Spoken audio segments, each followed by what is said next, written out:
यासार production house.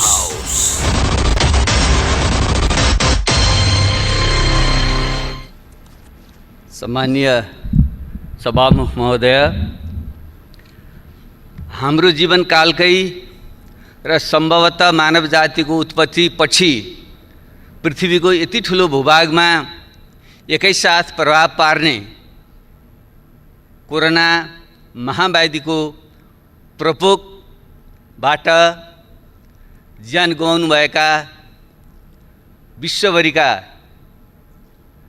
2,70,000 भन्दा बढी मानिसहरू र तीमध्ये विदेशमा हुने 80 भन्दा बढी नेपालीहरू सबैप्रति म हार्दिक श्रद्धाञ्जली व्यक्त गर्न चाहन्छु र यो महाव्याधिको क्रममा अग्रपङ्क्तिमा रहेर आफ्नो भूमिका निर्वाह गर्नुहुने स्वास्थ्यकर्मीहरू, सुरक्षाकर्मीहरू, सञ्चारकर्मीहरू, सफाईकर्मीहरू र खाद्यान्न लगायतका अत्यावश्यक वस्तु आपूर्ति गर्न अहोरात खट्ने सम्पूर्ण व्यक्तिहरूप्रति म हार्दिक सम्मान व्यक्त गर्न चाहन्छु, धन्यवाद भन्न चाहन्छु र यो नेपालमा पनि 45 दिनभन्दा बढी समयसम्म धैर्यतापूर्वक लकडाउन पालना गर्नुहुने सम्पूर्ण आदरणीय जनसमुदायहरूप्रति म सम्मान व्यक्त गर्न चाहन्छु।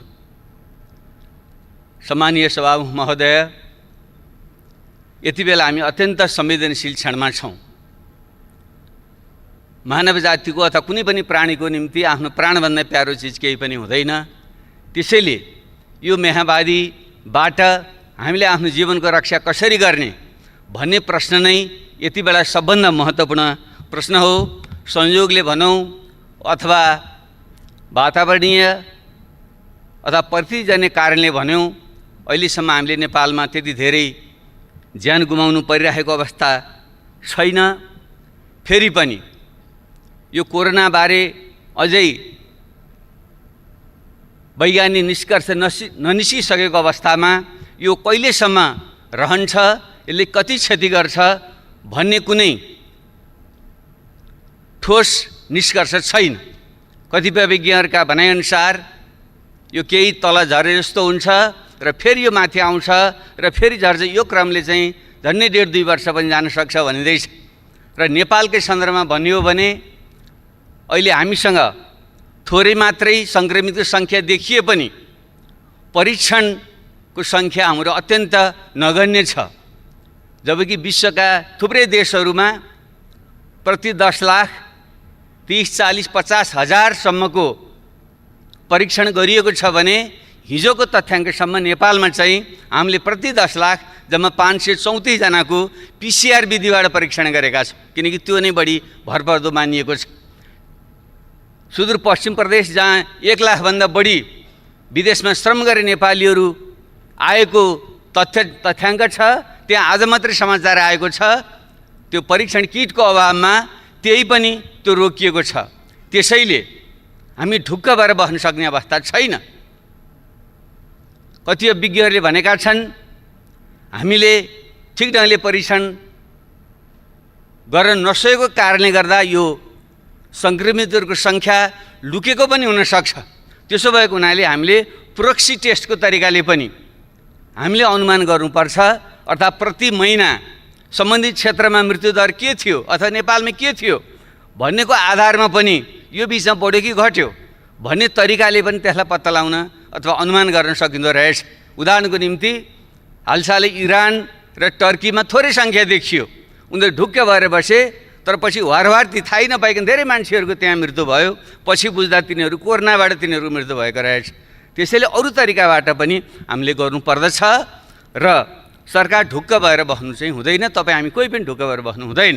र दुःखको कुरा यो गत मङ्सिरदेखि यो आउँदैछ भन्ने हामीले थाहा हुँदै पनि हाम्रो तयारी कति कमजोर रहेछ त्यो हामी सबैले देख्यौँ। अहिले यति बेला आरोप प्रत्यारोप गर्नु शोभनीय हुँदैन, त्यो चाहना पनि छैन। तर यथार्थ तथ्यबारे चाहिँ हामी फेरि अवगत हुनैपर्छ। हामीले आफैलाई ढाँटेर बस्यौँ भने फेरि ठुलो क्षति हुने खतरा पनि रहन्छ। हामीले जुन सामान्य स्वास्थ्यका उपकरणहरू, सुरक्षा उपकरणहरू, अस्पताल लगायतको व्यवस्थापन जुन ढङ्गले हामीले गर्नुपर्थ्यो त्यो पुगेको रहेनछ भन्ने त हामीले देख्यौँ। त्यसैले त्यतापट्टि हामी गम्भीर बन्नै पर्छ। अब सरकारको तर्फबाट बोल्नु पर्दा त हामी सबै ठिक गऱ्यौँ, सब ठिकठाक छ भन्नै पर्छ औपचारिकताको निम्ति। तर हामीले आफ्नो ब्रह्मलाई सोध्यौँ भने ठिकठाक छैन। एउटा लकडाउन हामीले गर्नै पर्थ्यो सोसियल डिस्टेन्स मेन्टेन गर्नुको निम्ति, विश्वव्यापी मान्यता थियो, हामीले पनि गऱ्यौँ। तर हामी कसरी गरिरहेका छौँ? किनकि हामीसँग खुला सिमाना छ, 60 लाखभन्दा बढी नेपालीहरू विदेशमा छन्। त्यसो भएको हुनाले अरूले जे गर्छन् हामीले पनि त्यही गर्नुपर्ने हाम्रो बाध्यता छ। एउटा लकडाउन हामीले गरेका छौँ। अर्को हाम्रो सरकारले गरेको छ, हाम्रा विदेशका नागरिकहरूलाई भित्र नआऊ भने तिनलाई रोकेको छ, त्यो काम गरेको छ। त्योदेखि बाहेक अरू त्यति सन्तोषजनक ढङ्गले चित्त बुझाउने ठाउँ छैन। यसबारे चाहिँ सरकारको ध्यान पुग्नेछ भन्ने म विश्वास दिलाउन चाहन्छु। अब केही धेरै विस्तारमा नगइकन म अलिकति यही विषयमा कहाँ मात्रै ध्यान आकर्षण गर्न चाहन्छु भने एउटा हामी गम्भीर बन्नै पर्ने विषय, हाम्रा जुन विदेशमा श्रम गर्न बाध्यतावश श्रम गर्न गएका नागरिकहरूको ठुलो सङ्ख्या छ, उनीहरूको अत्यन्त विचलितको अवस्था छ। म सोसियल मिडियामा पनि सक्रिय हुन्छु। त्यसै गर्दा मलाई रातिसम्म कहिले माल्टाबाट फोन आउँछ, कहिले मध्य अमेरिकाबाट फोन आउँछ, कहिले मलेसियाबाट फोन आउँछ, कहिले भारतको गुजरात र गोवाहरूबाट फोन आउँछ। हामी अल्पत्र पऱ्यौँ। त्यहाँको सरकारले भन्छ तिमीहरू जाऊ, जस्तै गोवाको सरकारले अस्ति मात्रै सूचना जारी गरेर तिमीहरू हिँड यहाँबाट, हामी रेल ल्याउँछौँ, त्यहाँ बसेर तिमीहरू सिमानासम्म पुर्याइदिन्छौँ भनेको छ। तर हाम्रो सरकारले त्यसबारे चाहिँ ठोस निर्णय गर्न सकेको छैन। मैले त्यसलाई सेयर पनि गरेको थिएँ, सरकारले पक्कै पनि थाहा छ यो विषयमा। तर उनीहरू अहिले पनि अल्पत्र परेर बसेका छन्। आज मात्रै एउटा भिडियो भाइरल भएको छ, तपाईँहरू सबैले हेर्नुभएको होला। एकजना डाक्टरले सेयर गर्नुभएको भिडियोलाई मैले ट्विटरमा पनि सेयर गरेको थिएँ। त्यो सुनौँ, सबैले सुनौँ, हेरौँ एकचोटि। त्यसबाट पनि हाम्रो आत्मा पग्लिएन, आँखाबाट आँसु आएनन् भने हामीले आफैलाई सोध्नुपर्छ, हामी मानव हौँ कि होइनौँ? एउटा नेपालीले हात जोडेर भनिराखेको छ कहाँ जाउँ, म जाने ठाउँ छैन, बस्न देऊ भनिराखेको छ। उसलाई त्यहाँ हप्काइएको छ, हामीले बोलेर आएको हो, तिमी आफै आऊ, तिमीले हामीले कसरी पाल्न सक्छौ, जान्छौ जाऊ भनिराखेको छ। ऊ बिचरा हात जोड्यो भने चाहिँ म कहाँ जाने ठाउँै छैन। यस्तो नेपालीहरूको यस्तो अवस्थामा हामीले सब ठिकठाक छ भनेर भन्न मिल्छ? यो यथार्थ हो। यो त्यसैले ती 60 लाखभन्दा बढी विदेशमा रहने नेपालीहरूमध्ये अनुमान गरिँदैछ 1/4 त पक्कै पनि उनीहरू विस्थापित हुन्छन्। किन मध्य पूर्वमा ठुलो त्यहाँ पनि महामारीको समस्या छ, त्यसबाहेकै आर्थिक मन्दी छ, तेलको भाउ गिरेको छ। त्यो कारणले गर्दा रोजगारी गुमेर 15-20 लाख नेपाली यो वर्षभित्र नेपाल फर्कनेवाला छन् र प्रत्येक वर्ष थपिने 5 लाख नेपाली युवाहरूको बेरोजगारी त्यहाँ थपिँदा तिनको व्यवस्था हामीले ठिक गर्न सकेनौँ भने के हुन्छ? त्यतापट्टि अहिले नै ध्यान दियोस् भन्ने म आग्रह गर्न चाहन्छु। तिमीहरू नआऊ भनेर सुख पाइँदैन। हाम्रो संविधानले भनेको छ कोही पनि नेपालीलाई देश निकाला गरिने छैन। यो त देश निकाला गरे जस्तो, नआऊ भन्नु त्यही हो नि। हाम्रो संविधानको धारा 45 त्यही भन्छ। उताबाट जाऊ भनेको छ, हामी नआऊ भनेका छौँ। त्यो हाम्रो आफ्नै अनागरिक बनाउने हामीले। त्यसले यो विषयमा गम्भीरतापूर्वक ध्यान दियोस् र जो बेरोजगार बनेर हाम्रो युवाहरू यहाँ आउँदैछन् तिनीहरूको व्यवस्था के गर्ने हो भन्ने विषयमा रातो दिन हामी लाग्नुपर्ने आवश्यकता छ। त्यतापट्टि ध्यान दियोस्। र यो बिचमा केही अरू पनि गम्भीर प्रकृतिका कमजोरीहरू भए। जो ज्याला मजदुरी गरेर खाने मान्छेहरू थिए, जो अस्थायी मजदुरी गर्ने मान्छेहरू थिए, तिनीहरूको सङ्ख्या भनिन्छ हाम्रो करिब 72 लाख त्यस्ता श्रमिकहरूमध्ये 60% अस्थायी प्रकृतिका श्रमिकहरू छन्। अर्थात् 40-50 लाख त्यस्ता अस्थायी प्रकृतिका श्रमिकहरू जो गाउँबाट विस्थापित भएर सहर पसे र हामीले कुनै व्यवस्था नगर्दाखेरि उनीहरू रुँदै रुँदै, गर्भवती महिलाहरू कुन बेहाल अवस्थामा रुँदै उनीहरू गाउँ फर्के तपाईँ हामी सबैले देखेका छौँ। अनि के त्यतापट्टि हाम्रो कर्तव्य बन्दैन? सरकारको कर्तव्य बन्दैन? हामीले त्यसबारे के गर्यौँ? तिनीलाई सम्बन्धित ठाउँमै व्यवस्था गर्न सक्नु पर्थ्यो। नसके तिनीहरूलाई स्थानीय तहसँग समन्वय गरेर हामीले व्यवस्थापन गरेर पठाइदिनु पर्थ्यो। हामीले त्यो देखेँ, ठुलो हामीले हेरेर बस्यौँ। यहाँ विपन्न नागरिकहरू, अपाङ्गता भएका मानिसहरू, वृद्धहरू, अशक्तहरू, उनीहरूको निम्ति जुन हामीले सुरक्षा भत्ताको सामाजिक सुरक्षाको व्यवस्था गर्नुपर्थ्यो, गर्न सकेका थिएनौँ। तर यही बेलामा यति बेला हामीले गर्न सक्नु पर्थ्यो। कमसेकम हामी स्थानीय तह छ र अहिले स्कुल कलेजहरू बन्द छन्, शिक्षकहरू छुट्टीमा बसेका छन्। त्यसलाई मात्रै परिचालन गरेर सबै राजनीतिक दलहरू सर्वदलीय एउटा संयन्त्र बनाएर प्रत्येक टोलमा खटाउने हो भने अहिलेको सञ्चारको युगमा पैदलै हिँडेर जानु पनि पर्दैन, ठाउँमा पुग्नु पनि पर्दैन। हामीले तिनको यथार्थ तथ्याङ्क अभिलेखन गर्न सक्थ्यौँ र तिनीहरूलाई बैङ्क खाता खोलेर बैङ्क मार्फत चाहिँ ती प्रत्येक त्यस्ता विपन्न र अशक्त मानिसहरूको निम्ति घर घरमा चाहिँ हामीले चाहिँ मुद्रा ट्रान्सफर गर्न सक्थ्यौँ, पैसा पठाउन हामीले सक्थ्यौँ। त्यतापट्टि पनि हाम्रो ध्यान गएको छैन र यो समस्या सहजै हल हुनेवाला छैन। अर्कोतिर हामीले देखिरहेका छौँ जुन साना मध्यम व्यवसायहरू हुन्, खास गरी पर्यटन लगायतका क्षेत्रहरू उनीहरू बन्द छन्, श्रमिकहरूले ज्याला पाएका छैनन्। त्यो कसले दिने हो भन्ने विषयमा अलमल छ। उनीहरू हामी दिन सक्दैनौँ भनेका छन् र सरकारले खासै तिमीहरू आफै देऊ भनेको छ। अनि यसको चाहिँ हामीले छिटो व्यवस्था गऱ्यौँ भने के हुन्छ?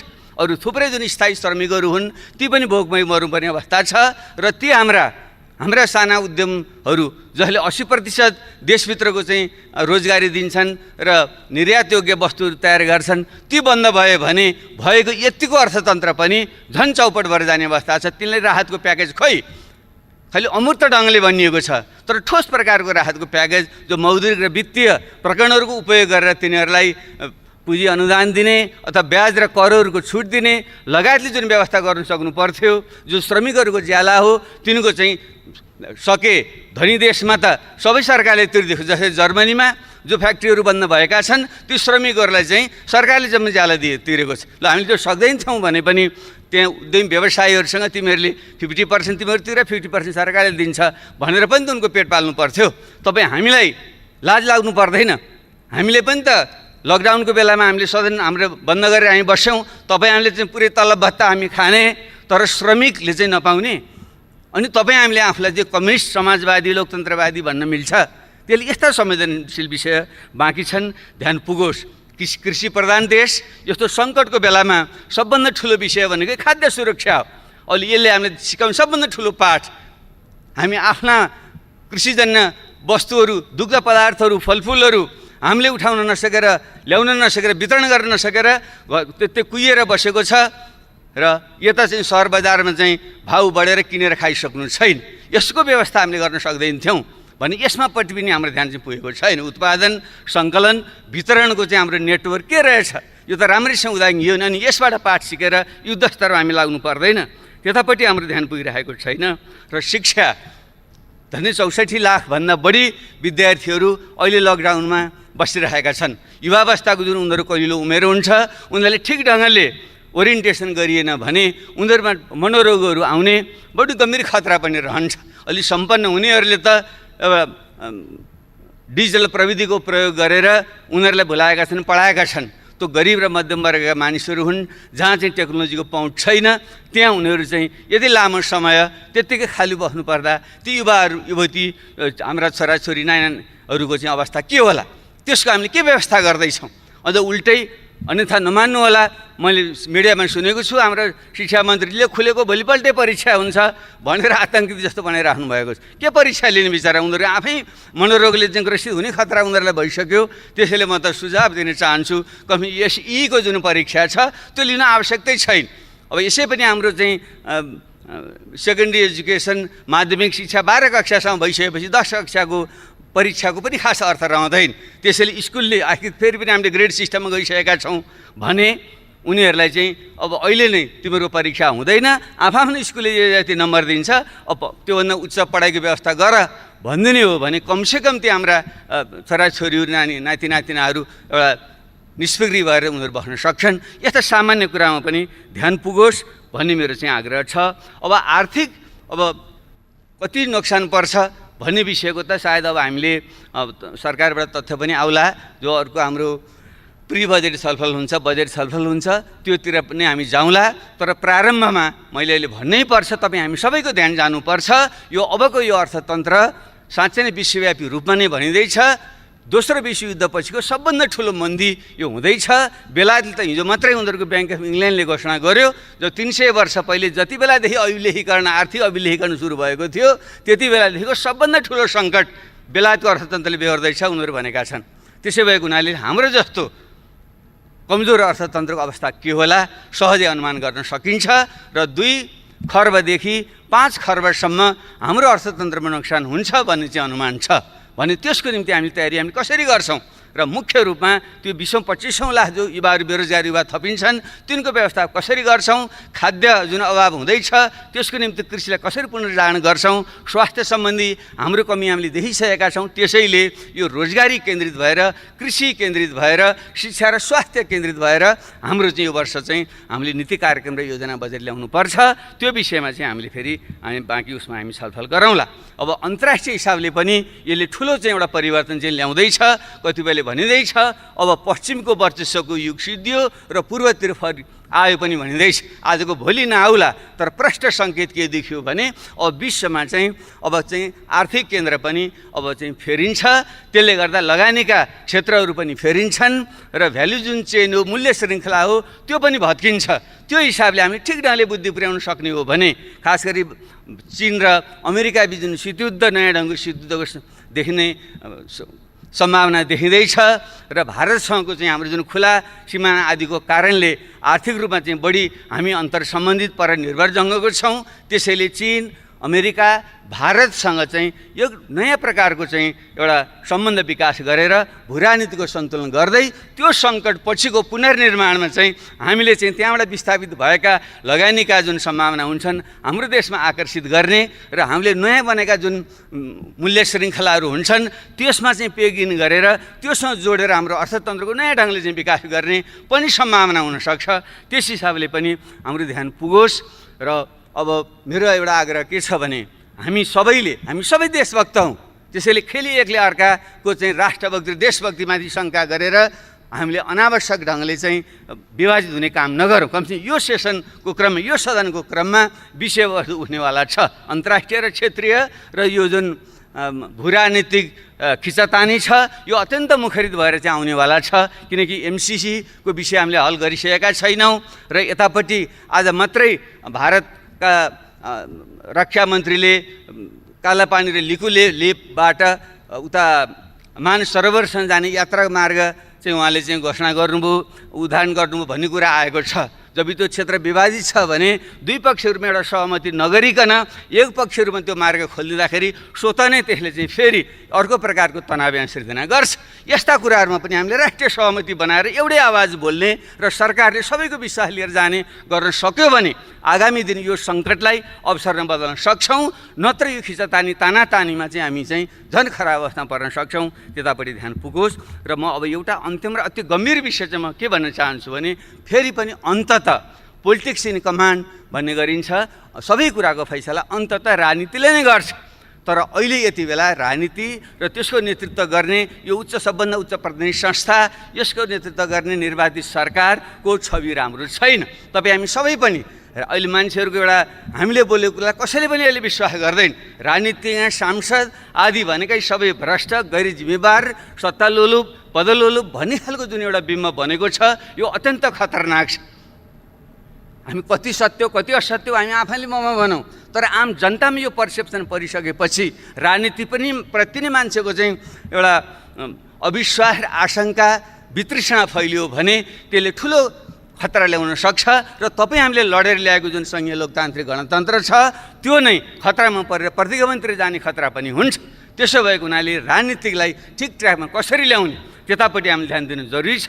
तर यो बिचमा पूर्ववक्ता साथीहरूले पनि सङ्केत गरिसक्नुभयो र अत्यन्त गम्भीर प्रकृतिका घटना घटेकै हुन्। हामी यस्तो मानवीय प्रश्नमा केन्द्रित हुने बेलामा हाम्रो देशको चाहिँ प्रमुख कार्यकारी नेतृत्व सरकारको नेतृत्व रातभर पार्टी फुटाउने षड्यन्त्र गरेर बस्छ र संवैधानिक अङ्गहरू कब्जा गरेर आफ्नै मन खुसीले संवैधानिक अङ्गहरूका नियुक्तिहरू गरेर एउटा निरङ्कुशतातिर देशलाई लान सक्छ भन्ने खालको जुन एउटा भाव पैदा भएको छ, जुन एउटा सोच विचार प्रवाह भएको छ यो चाहिँ हाम्रो लोकतन्त्रको निम्ति शुभ सङ्केत होइन। भलै संयोगले अब अथवा भनौँ दबाब स्वरूप पार्टीभित्रका बाहिरका अथवा चाहिँ प्रधानमन्त्री स्वयंको सोभिएको कारणले उहाँले त्यसलाई फिर्ता गर्नुभयो। आत्मालोचना कुरा आएको छ, त्यहाँहरूसम्म त्यो खुसीकै कुरा छ। तर समस्या त्यतिले हल चाहिँ हुँदैन। आखिर किन यस्तो बेलामा त्यही आफ्नो बहुमत सरकार छँदै त्यो पार्टी फुटाउने अध्यादेश किन जारी गर्नु पर्यो? र संवैधानिक अङ्गमा हामीले ब्यालेन्स गर्नकै निम्ति भनेर हामीले त्यो चाहिँ एउटा निष्पक्ष रहोस् भनेर प्रमुख प्रतिपक्ष नेता लगायतको उपस्थितिमा भयो भने मात्रै त्यो स्वतन्त्र निष्पक्ष रहन्छ भनेर सल्लाह गरेर हामीले राखेको हो नि। भने त्यसलाई भत्काउने पनि किन काम भयो भने यसले एउटा ठुलो अनिष्टको सङ्केत गर्छ। यसतर्फ चाहिँ त्यत्तिकै फिर्ता लिइहाल्ने भइगयो भनेर मात्रै यसलाई छोड्न सकिने विषय होइन। जबकि यदि अध्यादेश मार्फतै ऐन कानुन सम्बन्धन गर्नु थियो भने त अरू ठुला मुद्दा थिएनन्।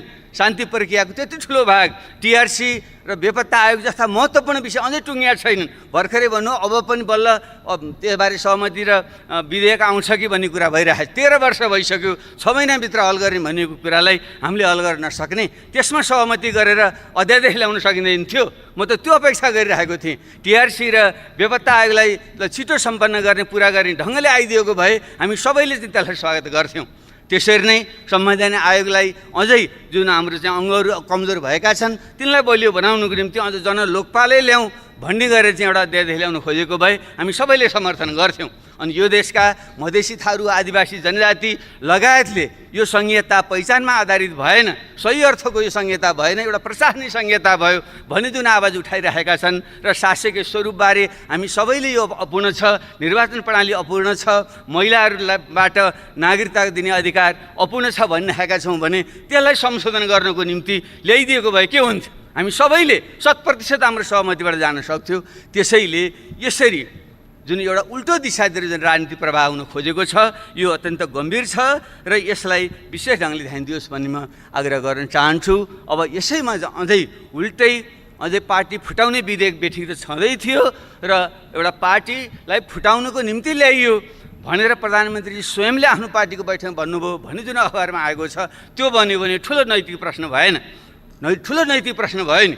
एउटा देशको प्रधानमन्त्री सबैको अभिभावक हो, यो लोकतन्त्रको रक्षक हो नि, प्रमुख रक्षक। यदि उसैले अर्को पार्टी फुटाउनलाई मैले यो अध्यक्ष ल्याएँ भन्नुभएको हो भने त गम्भीर प्रश्न हो नि। त्यहाँदेखि यो नैतिकताको विषय भन्दैन। र पछि जो सांसदको कुरा आयो, ल ठिक छ कति स्वेच्छाले आउनुभयो होला, कतिजनाले बेलै पाटो, तर एउटा कमन सेन्सले पनि भन्छ नि लकडाउनको बेलामा यहाँदेखि महोत्तरी अथवा चाहिँ सर्लाही लगायत थुप्रै जिल्लाहरूमा चाहिँ धनुषा लगायतका जिल्लाहरूमा चाहिँ पुगेर सांसदहरूलाई चाहिँ यहाँ ल्याउनु किन पर्यो? रातारात भर्खरै निवृत्त भएका प्रहरीका प्रमुख, सरकारको अत्यन्त निकट मान्नुभएका व्यक्तित्वहरू उहाँ किन जानुभयो होला? न उहाँको कुनै नातागोता छ, न कुनै बिहाबारी छ, न मर्नु पर्नु छ, त्यहाँ किन जानुभयो होला उहाँ? ल राति किन ल्याउनु भयो होला? यो कमन सेन्स कुरा होइन। अब यसैले पनि ढाक्छ गरे होइन भन्न मिल्छ। ल त्यसैले हामीले भन्यौँ यो बदलाको भावनाले भने होइन, तर कानुनी प्रक्रियाबाट यसलाई हल होस्, लोकतन्त्र रक्षा होस्, विधिको शासन होस् भनेर हामी म आफै स्वयं पूर्व प्रधानमन्त्री धेरै साथीले पनि तपाईँ किन यस्तो हल्का भएको, किन गएको त्यो प्रहरीमा मुद्दा लिनु भन्नु भएको साथीहरूले, किन म सुरक्षाको निम्तिमा गइरहेको थिएँ, साथीहरू डराइरहनु भएको थियो। र त्यसरी म त जेसुकै भए पनि अहिले मूर्ख पनि ठान्नुहोस्, हिजो अहिले जनयुद्ध गरेर आएको हुनाले त्यो अलिकति पनि परेर होला, मरिन्छ जाउँ भनेर म गएकै हो। तर त्यहाँ त्यो त कुनै पनि ढङ्गले एउटा जाहेरी पनि नलिने भन्ने हुन्छ। पूर्व प्रधानमन्त्री, पूर्व प्रधानमन्त्री र 1 दर्जन मन्त्री र सांसदहरू भएर जाँदाखेरि पनि प्रहरीले जाहेरी लिँदैन। किन लिनुहुन्न भन्दा लिन्न मात्रै भन्नुहुन्छ बिचरा, उहाँ आतङ्कित हुनुहुन्छ। किन लिनुहुन्न भने म लिन्न, किन लिनु 3 चोटिसम्म म लिन्न भन्नुहुन्छ उहाँले। अनि के गर्नु पर्यो त भने त्यो त ऐनमै लेखाएको छ नि, त्यहाँ यसपछि हामीले नलिएपछि कहाँ जानुपर्ने त्यहीँ जानुहोस् अरे भने यसरी चाहिँ आतङ्कित बनाएर संस्थाहरू सबै भत्काएर अनि देश बन्छ, लोकतन्त्र बलियो बन्छ। अब योभन्दा अझ गम्भीर कुरा के भयो भने अनि त्यसपछि के गर्ने?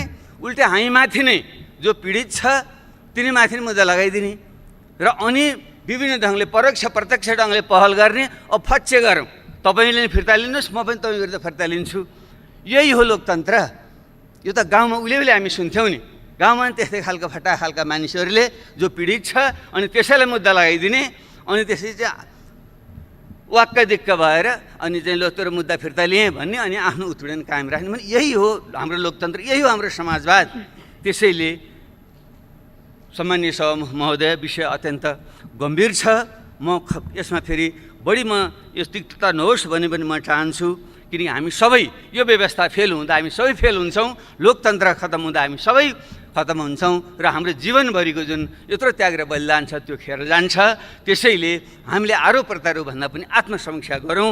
म सम्माननीय प्रधानमन्त्रीज्यूलाई आग्रह गर्न चाहन्छु, उहाँले यदि साँच्चै नै आत्मनिरीक्षण र आत्मालोचनाको प्रक्रिया सुरु गर्नुभएको हो भने उहाँले यो गम्भीर जुन गल्ती कमजोरी र एक हदसम्म उहाँको समलता अथवा उहाँको निकटताको संलग्नतामा गम्भीर लोकतन्त्र विरोधी गतिविधि चाहिँ हरकत भएको छ, कानुन विरोधी गतिविधि भएको छ, त्यसको चाहिँ एउटा तार्किक निष्कर्षमा पुर्याउनै पर्छ र त्यसलाई कुनै पनि प्रकारले संरक्षण चाहिँ दिनु चाहिँ हुँदैन र कानुनी तरिकाले त हारजित गर्न पनि सकिन्छ। आश र त्रास देखाएर संस्थाहरूलाई प्रभावमा पारेर यताको कुरा उता पनि पार्न सकिन्छ, तर राजनीतिमा नैतिकता भन्ने कुरो धेरै ठुलो कुरो हुन्छ। त्यसले सामान्य प्रधानमन्त्रीज्यूको जुन खालको उचाइ उहाँले प्राप्त गर्नुभएको छ, उहाँसँग मेरो चाहिँ विनम्र आग्रह छ, हामीले सत्तामा कति समय बस्यौँ भन्ने आधारमा मान्छेले मूल्याङ्कन गर्दैन।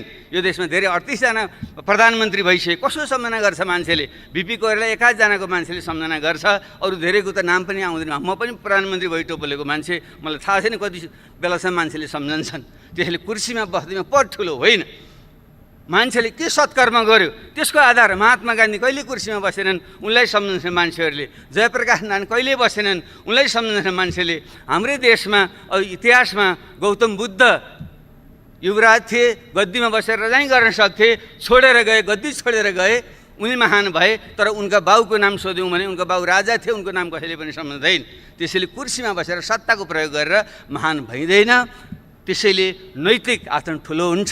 यस निम्ति मेरो सम्मानीय प्रधानमन्त्रीसँग आग्रह छ, तपाईँ जुन उचाइमा पुग्नुभएको छ त्यही रहनुहोस् र तपाईँले अनावश्यक ढङ्गले यस्ता प्रकारको गतिमा संलग्न हुँदा तपाईँले आफैमाथि पनि अन्याय भएको छ।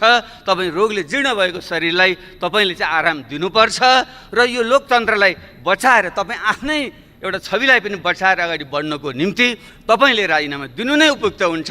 त्यो नै एउटा उचित निकास हुन्छ र त्यसले नै समाजलाई, देशलाई अगाडि बढाउन सक्छ र तपाईँको उचाइ पनि कायम रहन्छ, लोकतन्त्र सुनिश्चित हुन्छ र देशले नयाँ दिशा पक्रिन चाहिँ सक्छ। मेरो उहाँसँग विनम्र आग्रह छ, प्रश्न उठ्छ, उहाँपछि विकल्प के हुन्छ भन्ने छ। यो मेरो निजी विचार हो, मेरो एउटा निजी विचार हो। हामी पूर्व प्रधानमन्त्रीहरू सबैले हामीले कुनै पनि प्रकारको इच्छा आकाङ्क्षा नराखौँ, हामी दावेदार नबनौँ, हामीले चाहिँ दिशानिर्देश गरौँ, सहयोगको भावना गरौँ। राजनीतिबाट अलग हिँड्ने सन्यास लिने भने होइन, राजनीति महत्त्वपूर्ण विषय हो। देशको सम्पूर्ण समाजको त्यसलाई नेतृत्व गर्ने भनेको राजनीतिले हो। त्यसले राजनीतिबाट सन्यास लिएर सुख पाइँदैन। यसमा त असल मान्छेहरू, सक्ष मान्छे ल्याउनुपर्छ। तर हामी 60-65 उमेर नाइसकेका मान्छेहरूले लोभ नगरेर अब प्रत्यक्ष कार्यकारी भूमिकामा हामी नरहने अथवा प्रधानमन्त्रीको दावेदार हामी नबन्ने र हामीले अरूलाई सघाउने, नयाँ पुस्तालाई अगाडि ल्याउने, पुस्तान्तरण गर्ने दिशातिर हामी गयौँ भने देशले निकास पाउँछ, राजनीतिक निकास पाउँछ, लोकतन्त्र सुनिश्चित हुन्छ। मलाई यही बाटो नै उपयुक्त लाग्छ र यस सन्दर्भमा पूर्ववक्ता साईले थोरै सङ्केत गर्नुभयो। अब हामीले हिमाल पहाड तराई मधेसलाई जोडेर देशको राष्ट्रिय एकता सुदृढ गर्दै देशलाई सुशासन समृद्धिको दिशामा लिएर जाने हो भने एउटा बहुदलीय लोकतन्त्रभित्र प्रतिस्पर्धाको सँगसँगै न्यूनतम कुराहरूमा चाहिँ राष्ट्रिय सहमति गर्ने ढङ्गले एउटा बिपी कोइरालाले पनि हुन त कुन परिवेशमा भन्नुभयो, राजासँगै मेलमिलाप त उपयुक्त मलाई लाग्दैन, तैपनि हामी एउटा राष्ट्रिय विषयमा एक हौँ भन्ने जुन उहाँले कुरा राख्नुभएको थियो। त्यसैले बिपी कोइराला, पुष्पलाल, रामराजा प्रसाद सिंह उहाँहरूको जुन हामीले सम्मान गर्छौँ, उहाँ कुनै ठुला पदमा धेरै समय बसेर होइन। बिपी पनि त 18 महिना बस्नुभयो, पुष्पलाल कहिले पनि सत्तामा बस्नु भएन, रामराजा प्रसाद सिंह पनि त्यो एकचोटि राष्ट्रिय पञ्चायतमा स्नातकबाट निर्वाचित हुनु बाहेक उहाँ पनि कहिले पनि सत्तामा चाहिँ कहिले पनि रहनु भएन। तैपनि हामीले सम्मान गर्छौँ।